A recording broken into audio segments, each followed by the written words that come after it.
కానీ machine learning start చేసిన వాళ్ళందరికీ ఒక కామన్ డౌట్ ఉంటుంది.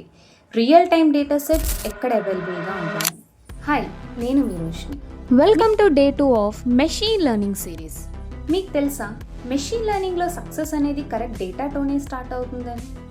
కానీ మెషిన్ లెర్నింగ్ స్టార్ట్ చేసిన వాళ్ళందరికీ ఒక కామన్ డౌట్ ఉంటుంది. రియల్ టైమ్ డేటా సెట్స్ ఎక్కడ అవైలబుల్గా ఉంటాయని. సో ఈరోజు నేను టాప్ 2 వేస్తో ఒక క్లారిటీ ఇచ్చేస్తాను. First one, Kaggle data sets. ఇక్కడ మనకి థౌజండ్స్ ఆఫ్ డేటా సెట్స్ అనేది అవైలబుల్గా ఉంటాయి. ఇవన్నీ కూడా రియల్ టైమ్ డేటా సెట్సే. ఇక్కడ మనం జస్ట్ డేటా సెట్ని డౌన్లోడ్ చేసుకొని మన ప్రాజెక్ట్స్లో యూస్ చేసుకోవచ్చు.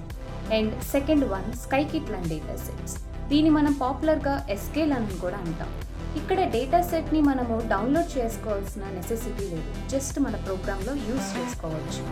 అండ్ ఇవే కాకుండా మనకి hugging face, OpenML and online Google data సెట్స్లో కూడా థౌజండ్స్ ఆఫ్ డేటా సెట్స్ అనేది అవైలబుల్గా ఉంటాయి. సో ప్రాబ్లమ్ డేటా సెట్స్ దొరకట్లేదని కాదు, డేటా సెట్స్ని ఎక్కడ యూస్ చేసుకోవాలి అండ్ దాన్ని ఎలా ఇంప్లిమెంట్ చేయాలని తెలిస్తే మెషిన్ లెర్నింగ్లో హాఫ్ ప్రాసెస్ అనేది ఈజీగా కంప్లీట్ చేసుకోవచ్చు. Hope you understand this. ఇలాంటి ఏఐఎంఎల్ అప్డేటెడ్ కంటెంట్ కోసం ఫాలో నౌ.